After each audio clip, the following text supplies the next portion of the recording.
Matin, Noémie et moi. Effectivement, je retrouve cette église de Créteil que j'ai eu l'occasion, comme Émile l'a dit, de visiter plusieurs fois. Et les plus jeunes qui étaient là à l'époque, comme la petite sœur qui m'a accueilli, qui nous a accueillis ce matin, elle nous a dit qu'elle est pratiquement née dans l'église. Donc ses premiers pas, nous avons sûrement vu ses premiers pas, mais elle ne se souvient pas de nous. Et c'est vrai que, à part certains, Émile et son épouse, le frère qui jouait au clavier, eh bien, est-ce qu'il y a d'autres personnes qui me connaissent, qui nous a vus? Donc, si elle était bébé, sa maman était peut-être là, je suppose. Voilà, en tout cas, nous sommes ravis d'être là, de partager ce moment de culte avec vous. Eh bien, figurez-vous, je ne sais pas si vous en êtes convaincus, mais le Seigneur nous a précédés ici ce matin. Et quand j'ai entendu la louange, le premier chant, c'était en quelque sorte mon message. C'était mon message. Vraiment, il est vivant, notre Dieu. Il est vivant. Et il nous précède dans toutes choses. Ce matin, ma démarche est de vous encourager. De vous encourager. Et tous les cantiques que nous avons interprétés ce matin traduisent une certaine intimité avec notre Dieu.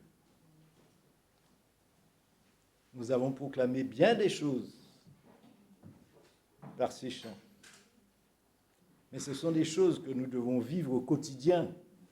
Il ne nous suffit pas de les chanter durant le culte, mais dans notre cheminement, dans notre vie au quotidien, il nous faut nous approprier tout ça. Et surtout cette intimité profonde avec Dieu.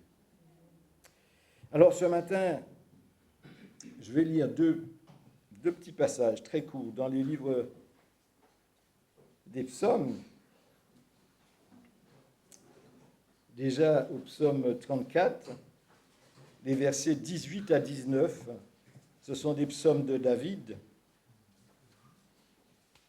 où il nous dit à partir du verset 18, « Quand les justes crient, l'Éternel entend, et il les délivre de toute leur détresse.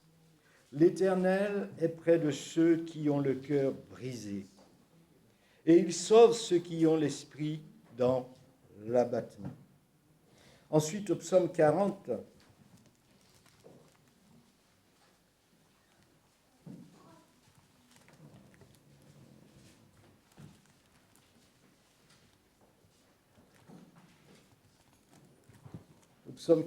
les versets 2 à 4,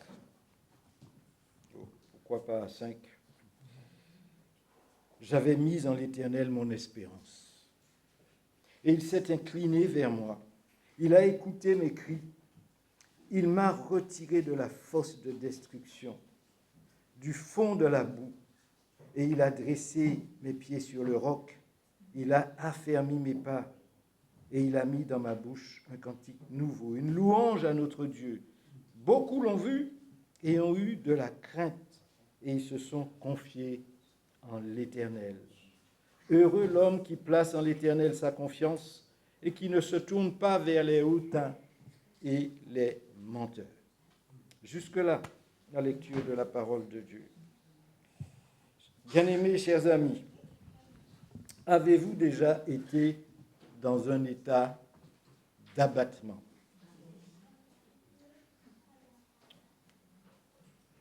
Autrement dit, fatigué, tant physiquement que moralement, voire découragé par une épreuve, une situation qui je dirais qui nous prend la tête.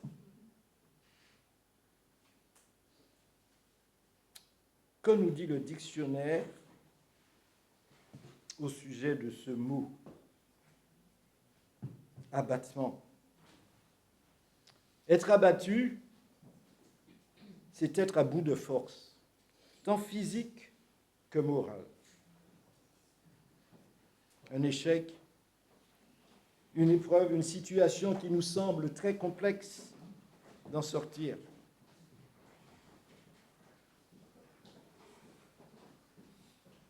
Tout cela peut nous conduire dans cet état d'abattement.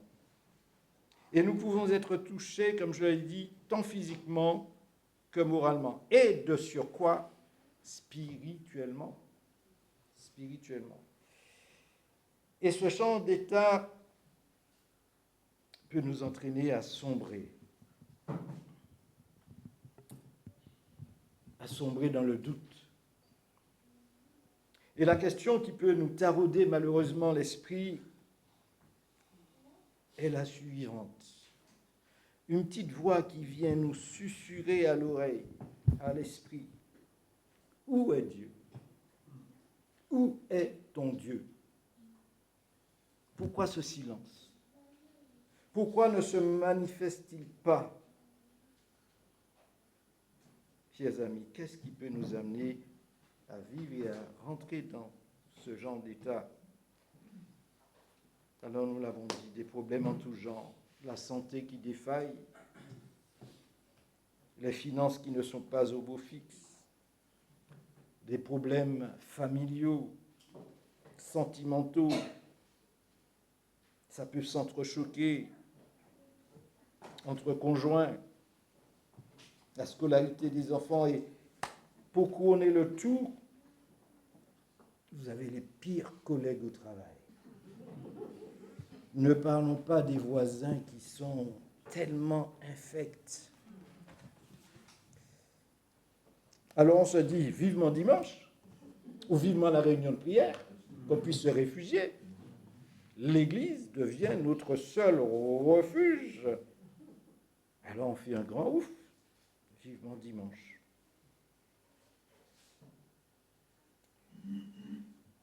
Le soulagement. Et puis parfois, eh bien, non.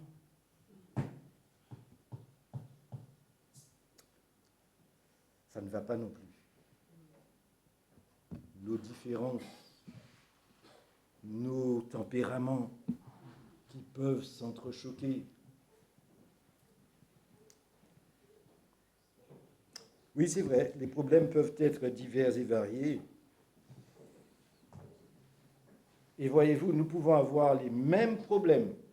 Nous pouvons être confrontés aux mêmes problèmes, mais nous pouvons les aborder différemment. Certains vont faire vite de faire face à cela pour pouvoir résoudre ces problèmes. Rapidité, empressement. Et puis d'autres seront tellement dans la stupéfaction, dans la prostration, vont se retrouver tétanisés. D'autres seront dans l'indolence, la mollesse, la lenteur. On verra demain, on verra après-demain, avant de réagir, s'il y a réaction. Et puis la frustration qui peut faire naître aussi en nous un sentiment de révolte. Pourquoi? Pourquoi en suis-je arrivé là? Pourtant, j'ai Dieu. J'ai Dieu dans ma vie. Et dimanche, je chantais à tue-tête. Je t'aime, je t'aime, je t'aime, Seigneur. Où est mon amour pour lui? Et la question qu'on peut se poser, où est son amour pour moi? Pourquoi en suis-je là? Pourtant, j'ai Dieu dans ma vie. Je lui appartiens. Je suis à l'église tous les dimanches, même à la réunion de prière. Je donne ma dîme. Et là, je suis découragé, voire complètement désespéré. Donc, il n'y a aucune réflexion saine. Il n'y a aucune remise en cause personnelle. et nous avons l'audace de remettre en cause, par notre attitude, par notre raisonnement, la fidélité, voire la présence de Dieu dans notre vie. Et c'est là que le bas blesse, n'est-ce pas? Nous y reviendrons plus tard. Mais pour l'instant, permettez-moi de faire un constat global. Quand nous regardons autour de nous, dans cette société dans laquelle nous évoluons, dans ce monde dans lequel nous sommes, quand nous regardons les choses de près, avons-nous l'impression que tout va bien? Que ça va comme sur des roulettes? Il n'y a rien pour vraiment nous encourager à avancer. Tout est sombre. Et si on s'aventure à dire que le monde est complètement déglingué, autrement dit complètement en état de déchéance, tant physique que morale, voire spirituelle, on peut vous rétorquer que ce n'est pas très nouveau. Toutes les époques ont connu des crises, des turbulences. Mais aujourd'hui, il faut dire que le pourcentage est conséquent, le pourcentage qui peut nous pousser justement à vraiment baisser les bras et à ne plus lutter. Et combien de personnes, de familles sont dans cet état?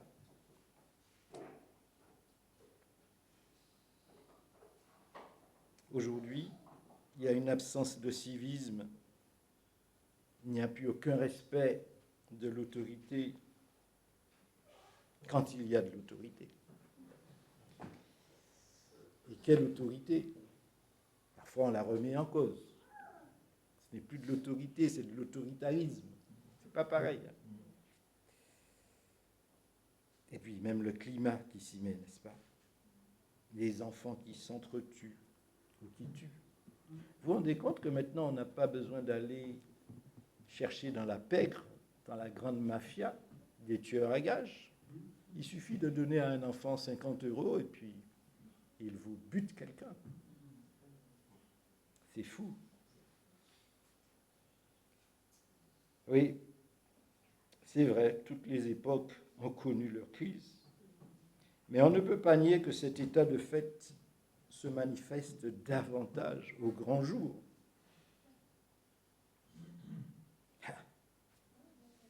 Tout cela aussi est facilité par nos énormes moyens de communication, n'est-ce pas?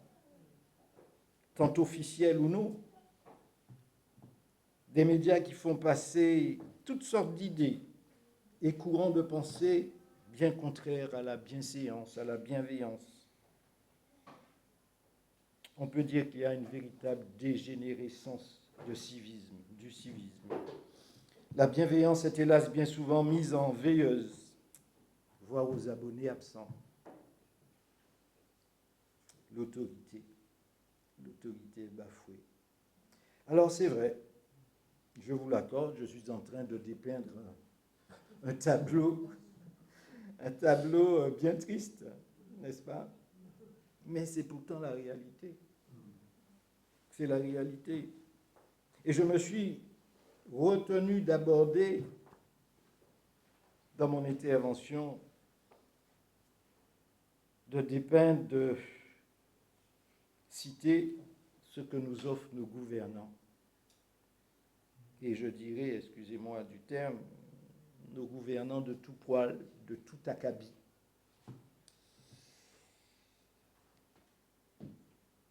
Quelle triste réalité.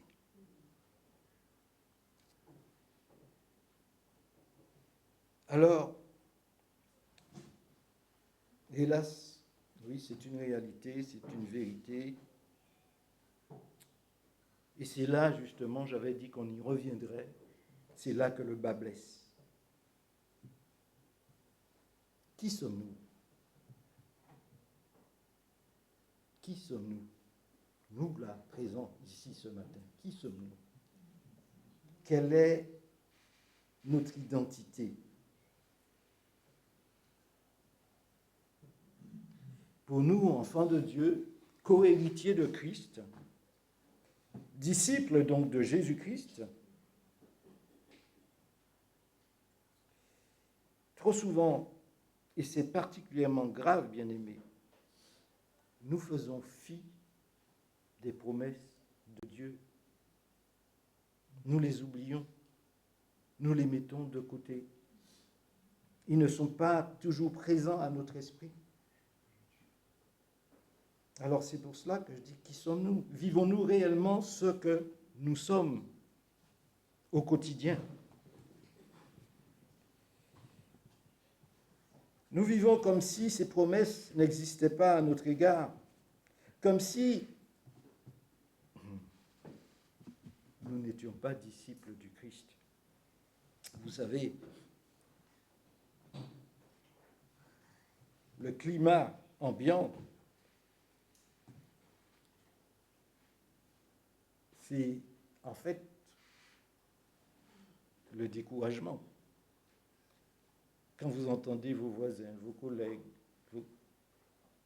même dans la famille,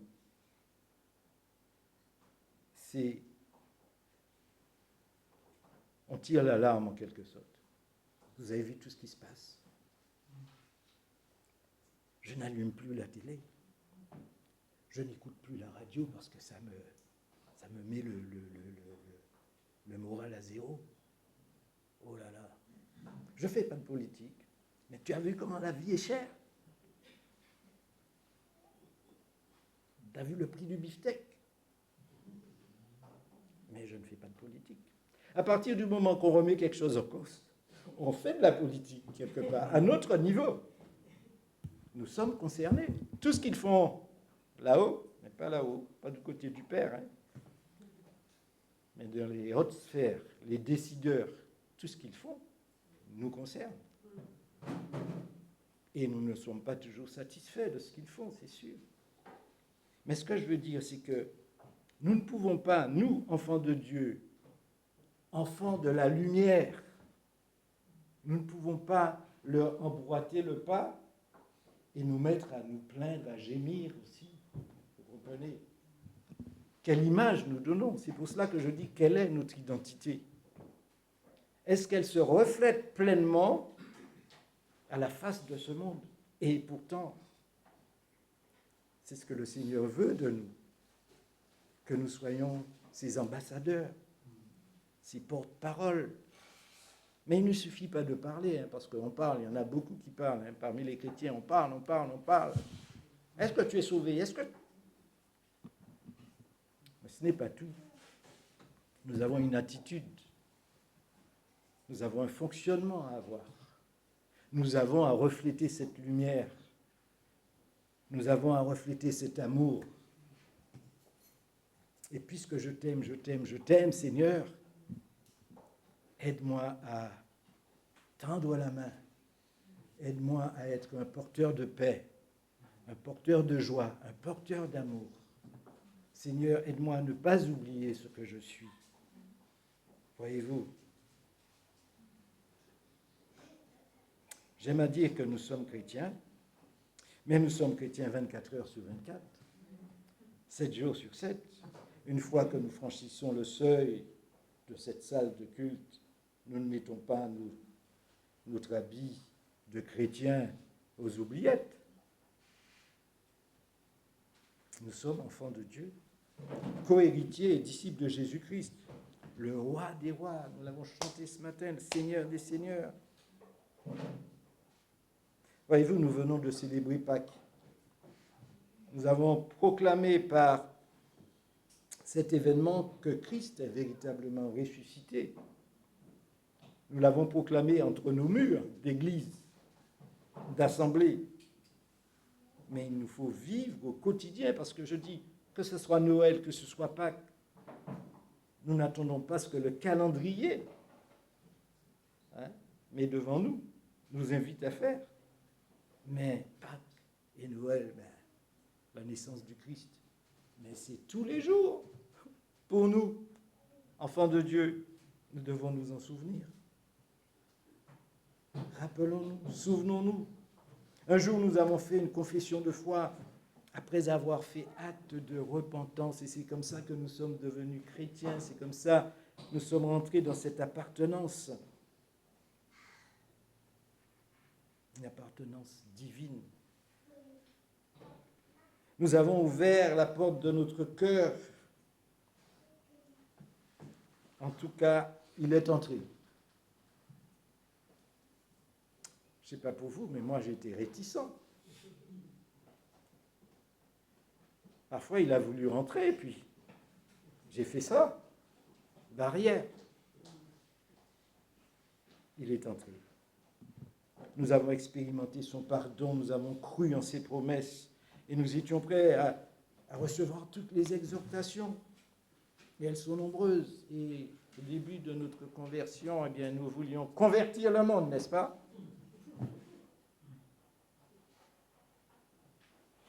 Nous étions convaincus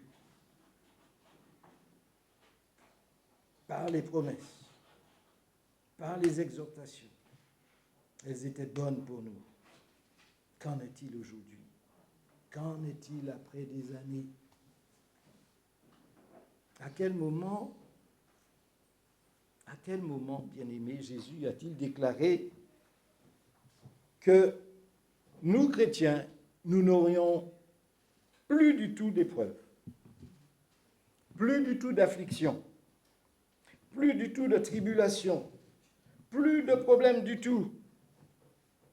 Alors que lui, lors de son petit passage sur terre, il en a eu.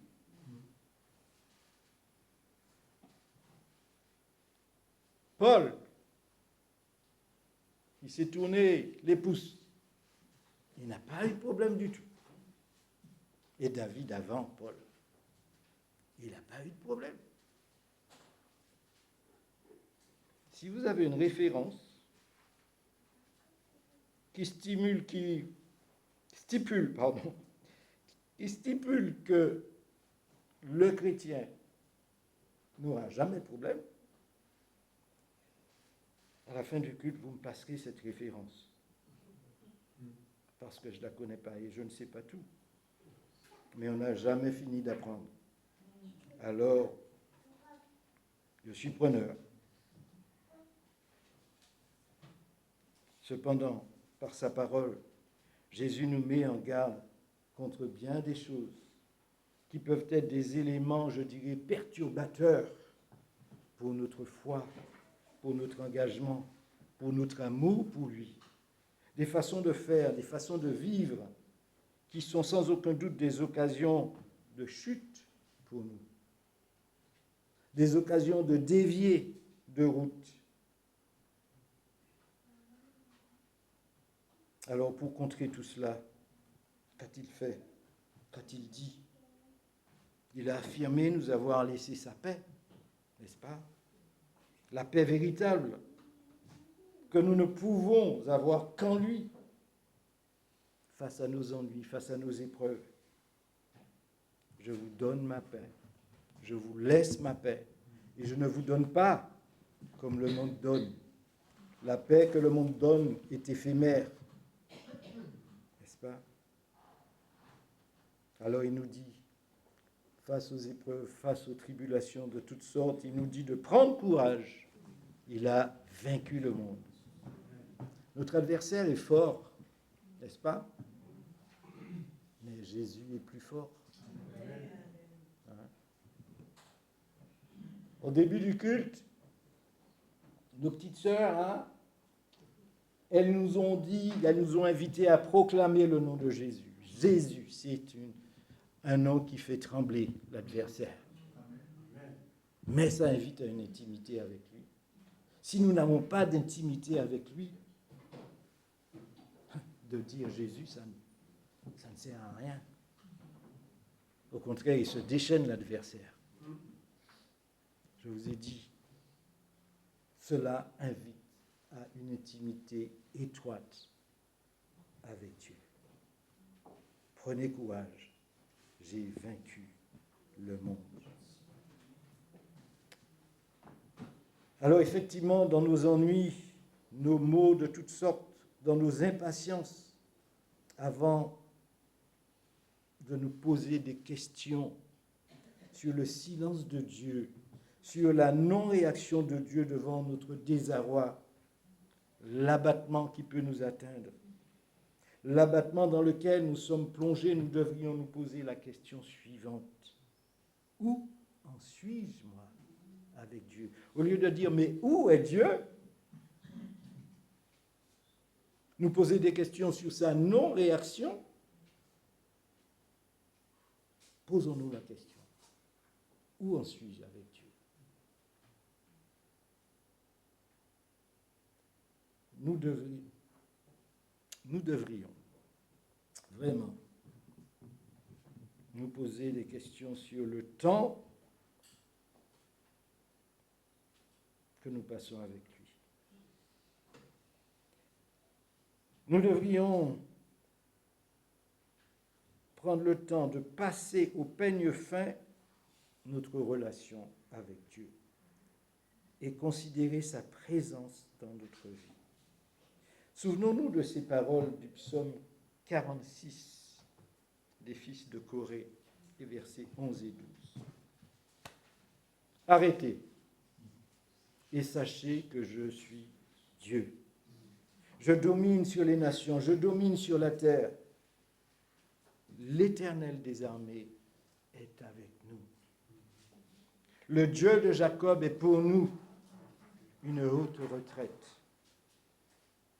Et auparavant, au verset 2, il nous est dit que Dieu est pour nous un refuge, un appui, un secours qui ne manque jamais dans la détresse.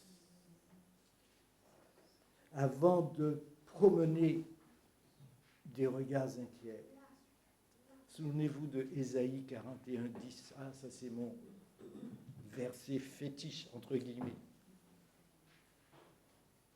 Ne vous inquiétez de rien.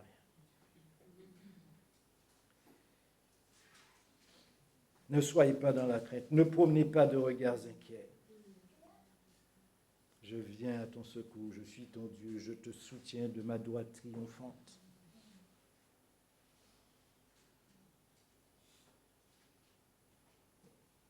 Oui, Dieu est pour nous un refuge. Bien-aimés, prenons le temps de nous arrêter et considérons la présence de Dieu dans notre vie. Comment je vis avec lui dans mon quotidien? Ma relation avec lui est-elle constante, permanente, intime? Cette relation se traduit comment? Comment? Et ces exhortations, ces promesses, est-ce que nous nous les approprions vraiment?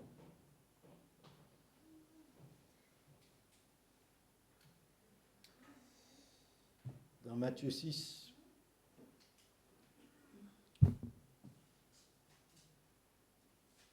Matthieu nous invite à ne pas laisser les inquiétudes nous envahir pour demain. Que sera demain? Nous ne sommes pas maîtres de demain, de l'heure qui vient. Nous n'en sommes pas maîtres.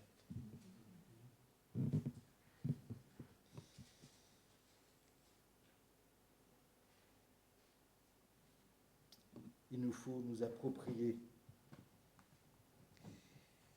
véritablement les promesses de Dieu. Jésus nous met en garde contre certaines inquiétudes qui peuvent nous assaillir. C'est d'ailleurs dans ce chapitre 6 de Matthieu qui nous a laissé ce modèle de prière qu'est le Notre Père, n'est-ce pas? Et justement, parlons-en de prière. Aïe, aïe, aïe, aïe, aïe. Sujet délicat, n'est-ce pas? Même question particulièrement douloureuse. Elle équivaut à la question de tout à l'heure, comment nous nourrissons notre relation avec Dieu? Suis-je véritablement dans une relation intime avec Dieu si je ne prie pas, si je ne lis pas sa parole? Comment puis-je parler de relation, d'intimité, pour être plus terre à terre? Prenons le cas de deux personnes. Il y a peut-être des personnes qui sont seules ici. Mais d'une façon générale, dans les familles,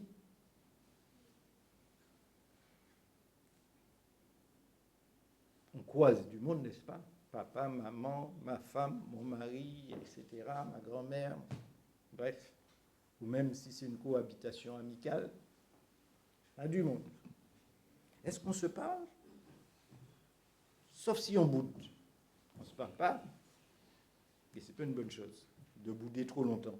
Il ne faut pas que le soleil se couche.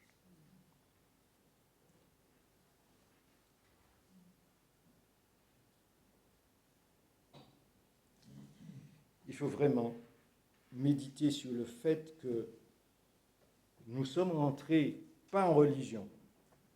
N'est-ce pas? Vous êtes d'accord avec moi? Quand vous avez rencontré le Christ, vous n'êtes pas rentré en religion. Juste une parenthèse. Quand les gens du dehors vous interpellent sur votre façon de fonctionner ou sur votre engagement chrétien, qu'est-ce qu'ils vous disent? Comment tu as rencontré Dieu? Comment tu es sauvé? Comment tu as été sauvé, etc., etc. Ils vous disent, mais vous n'êtes pas comme les... Mais vous ne faites pas comme eux. Est-ce que chez vous, ils vous opposent à d'autres religions?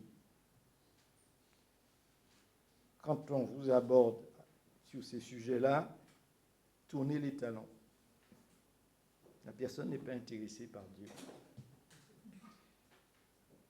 Et vous allez vous embrouiller. Et vous pouvez dire à la personne, si vous voulez parler de Dieu, on en parle, mais pas de religion. Quand vous parcourez ce livre, qu'est la Bible, que nous croyons être la parole de Dieu, et est-ce que il y a un chapitre qui vous dit d'aller chez les uns tels et pas sur celui-là ou pas chez... Sortez de là, allez ailleurs. C'est le Saint-Esprit de Dieu, dans votre intimité avec justement Dieu, vous serez conduit par rapport à sa parole à aller là où il faut, là où vous vous sentez bien, là où on parle de Dieu et là où on parle de sa parole. Mais nulle part, on parle des pharisiens, n'est-ce pas? Des pharisiens, des sadducéens et autres. Mais vous avez vu leur comportement vis-à-vis de Dieu, alors qu'ils étaient serviteurs de Dieu. Ils étaient serviteurs de Dieu. Hein? Ils l'ont mis à mort. Non. Il nous faut entretenir cette relation avec Dieu.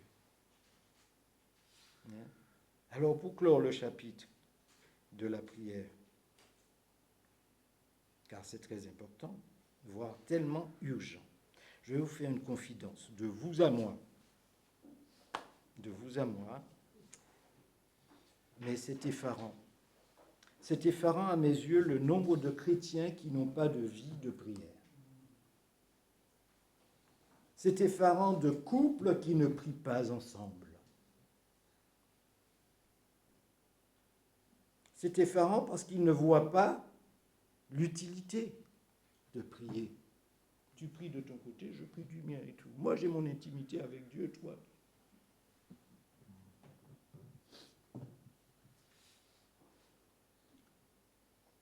Chers amis, la parole de Dieu regorge de passages nous exhortant à prier. Combien de fois Jésus a dit à ses disciples, veillez et priez. Pour faire court, l'apôtre Paul nous dit, priez sans cesse. Qu'est-ce que ça veut dire? Ça veut dire d'attendre la réunion de prière pour prier. C'est-à-dire, entre ces murs, nous prions, et puis en sortant de là, aux oubliettes, la prière. Alors qu'on peut prier sans cesse. L'apôtre Paul nous dit de prier sans cesse. C'est-à-dire, nous pouvons avoir des rendez-vous intimes avec Dieu dans notre chambre ou ailleurs, dans notre maison. Mais nous pouvons prier aussi, j'aime à dire, même au volant de la voiture, sans fermer les yeux, s'il vous plaît. En faisant mon jogging, en faisant ma marche, sans cesse, l'apôtre Paul nous dit, et c'est exactement ça. Nous avons besoin de rester en connexion, pour employer un terme qui est souvent employé aujourd'hui. Rester connecté avec le Père. Ne pas voir l'utilité de la prière ensemble. Chers amis, la parole de Dieu regorge de passages nous exhortant à prier. Beaucoup trop de dangers nous guettent pour que nous vivions comme si nous n'en étions pas conscients de cela. Pourquoi Jésus lui-même exhortait ses disciples à prier, à veiller et prier? Souvenez-vous de la dernière nuit de Jésus, alors qu'il était en train de revêtir, si je puis dire, petit à petit, notre humanité pécheresse. Il se tourne vers son Père pour lui dire, d'écarter cette coupe amère de lui.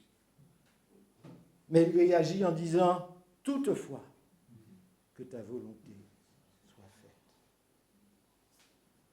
Oui. Paul nous dit de prier sans cesse. Pourquoi Pierre identifie notre adversaire, le diable, à un lion rugissant, cherchant qui il dévorera. Sans cesse, il nous guette pour voir dans quelle faille il peut mettre sa tête, n'est-ce pas?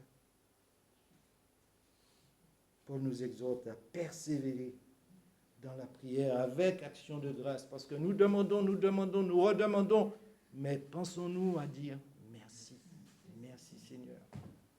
Rien que ce matin, au réveil, jusqu'ici, jusque-là, nous avons des merci à dire, n'est-ce pas? Vous savez qu'on parle beaucoup des chrétiens persécutés, n'est-ce pas? Qu'est-ce que nous vivons là? Ce n'est pas une pleine liberté? Une pleine liberté, n'est-ce pas? Sommes-nous inquiétés? Vous savez, on ne sait jamais.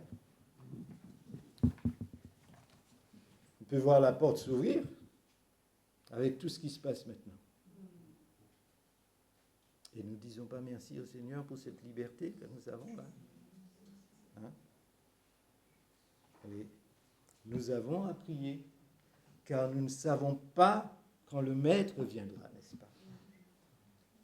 Craignons qu'il ne nous trouve à son arrivée en train de roupiller. Pensez aux vierges folles. Vous savez, par notre manque d'action dans la prière, nous sommes comme dans un déni des dangers qui nous guettent. Alors, cela peut être identifié comme du laxisme. Alors, bien-aimés, veillons et prions. C'est urgent, c'est plus que nécessaire. Si nous ne réagissons pas, c'est l'amenuisement de notre foi qui nous guette, voire son extinction. Alors, comme on dit, réaction, action. Action. Alors, voyez-vous, tout cela pour contrer l'abattement qui peut nous guetter dans les situations difficiles. Mettons nos genoux par terre Mais nous ne sommes pas obligés de mettre nos genoux non plus, spécialement, on peut rester debout. Mais crier à lui surtout. Crier à lui. Hein? Nous sommes dans la brume totale quand nous sommes abattus. Et ceci pour X raisons. Parfois, nous avons du mal à placer, comme on dit, dans ces cas-là, un pied devant l'autre. C'est le brouillard. Et qu'est-ce qu'on fait? Parfois, on s'isole. Ah, je ne vais pas à l'église ce dimanche-là parce que j'ai été trop embêté dans la semaine et tout, alors je me pose là, ce dimanche-là, j'y vais pas. Ah, je devais appeler un tel, mais non, je ne vais pas appeler parce que... Mais c'est la dernière chose à faire. C'est ce qu'il demande, l'adversaire. Que vous ne veniez pas rencontrer les frères et sœurs et tout. Que vous ne téléphonez pas aux sœurs ou à la sœur, aux frères. Mais, attention aussi, hein, il est bon de profiter de la communion fraternelle. Mais il faut qu'elle soit bonne, il faut qu'elle soit limpide. Hein, avant d'appeler le frère ou d'appeler la sœur, les genoux par terre, ou nos cris vers le trône de la grâce de Dieu. Nous nous éparpillons parfois, bien trop, avant de crier à Dieu. Et c'est d'abord à lui que nous devons aller. Hein? Et penser aux promesses de Dieu. Au fait, j'ai oublié de demander combien de temps que j'avais. Je peux continuer encore?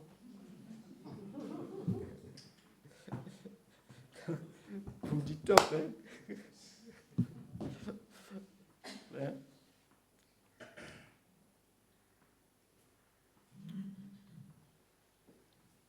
Il ne faut pas couper toute relation parce que nous sommes embêtés. Est-ce que c'est la faute de la personne qui est de l'autre côté du téléphone? Les promesses de Dieu. Qu'en faisons-nous? Dans le livre des Proverbes, au chapitre 12, verset 25, il nous est dit que l'inquiétude dans le cœur de l'homme l'abat. Mais une bonne parole le réjouit. Alors en venant ici, en rencontrant un frère, une sœur, en échangeant, eh bien, cette personne, ce frère, cette sœur peut avoir une bonne parole qui peut nous réjouir. Alors ne coupons pas les ponts. Au psaume 34, verset 19, il nous est dit que l'Éternel est près de ceux qui ont le cœur brisé et il sauve ceux qui ont l'esprit dans l'abattement.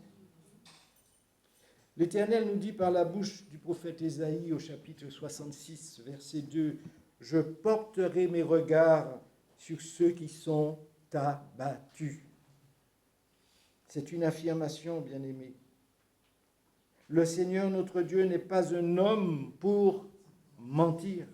Ses promesses sont formelles à notre égard et nous devons y croire et nous appuyer sur elles afin de sortir du marasme dans lequel nous pouvons être plongés. Souvenez-vous des paroles de l'Éternel, celles-ci adressées par le prophète Jérémie aux Judéens exilés à Babylone. La manière dont l'Éternel s'exprime dans ce chapitre 29, verset 11, nous le connaissons bien. Nous connaissons bien cette parole, n'est-ce pas? Et cette parole exprime le fait que notre Dieu a un parfait contrôle sur l'histoire et la destinée de Juda. Il sait pertinemment ce qu'il fait. Alors, il parle à ce peuple des projets qu'il a conçus pour lui. Car je connais les projets que j'ai formés sur vous, dit l'Éternel, projets de paix et non de malheur, afin de vous donner un avenir et de l'espérance. Vous m'évoquerez et vous partirez. Vous me prierez et je vous exaucerai. Vous me chercherez et vous me trouverez. Mais si vous me cherchez de tout votre cœur, n'est-ce n'est-ce pas? Si vous me cherchez de tout votre cœur, je me laisserai trouver par vous, dit l'Éternel. J'ai nommé David tout à l'heure. Est-ce que vous connaissez bien la vie de David? Vous connaissez ses hauts et ses bas, n'est-ce pas? Tous ses périples. Par où il est passé.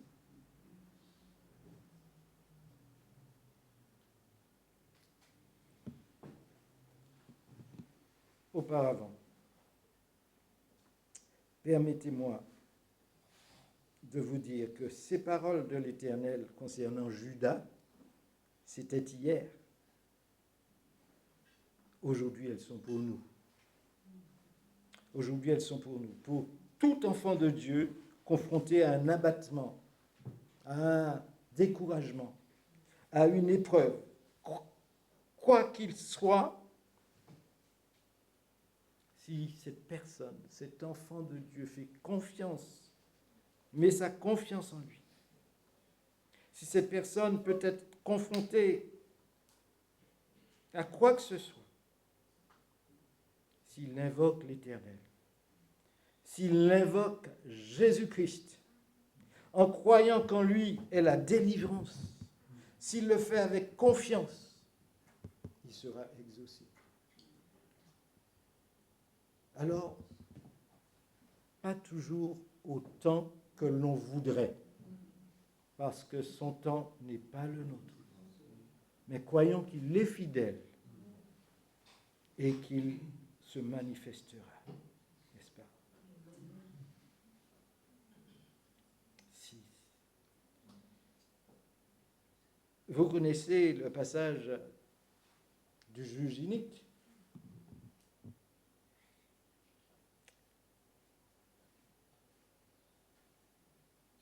Bien-aimés, Dieu nous invite à le chercher, et ceci de tout notre cœur, afin de le trouver, car il se laissera trouver par nous.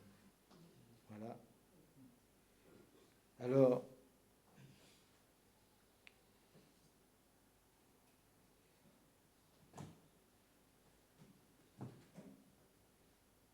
vous aurez des tribulations dans le monde, mais prenez courage. J'ai vaincu le monde. Mais au préalable, il dit, je vous ai dit ces choses afin que vous ayez la paix en moi. Jean 16, verset 33. Bien-aimés, nous ne sommes plus des étrangers, des gens du dehors, mais nous sommes concitoyens des saints, gens de la maison de Dieu. Nous avons une nouvelle identité en Christ. Les choses anciennes sont véritablement passées. Nous sommes passés d'un côté à un autre côté. Vivons pleinement notre identité.